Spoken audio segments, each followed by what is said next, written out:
এরপর প্রশ্ন হচ্ছে, শেখ মহিলার বোরকা নিয়ে নামাজ পড়তে পারবে কিনা? অনেক সময় হাঁটতে হাঁটতে বোরকার নিচে নাপাকি লেগে থাকে।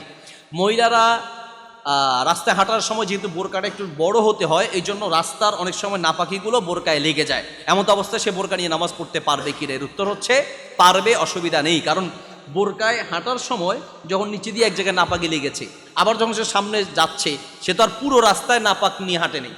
যখন নাপাকিটা নিচের অংশে লেগে যায়, সেটা যখন আবার পবিত্র অংশে হাঁটে, ওই পবিত্র অংশের বালুর কারণে পরের অংশ নাপাকিটা এমনি দূর হয়ে যায়।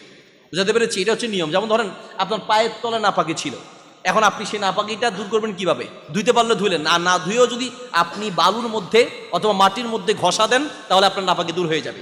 ঠিক তেমনি বোরকার নিচের অংশে যদি নাপাকি লাগে, ওটা নিয়ে যখন সে আবার পবিত্র জায়গা দিয়ে হাঁটবে, তখন এমনিতে এটা নাপাকি দূর হয়ে যাবে, নাপাকির বিধানটা দূর হয়ে যাবে, নামাজ পড়তে পারবে, অসুবিধা নেই। আইইউবি মিডিয়া, অপসংস্কৃতি মুক্ত আধুনিক ভিডিও সেন্টার।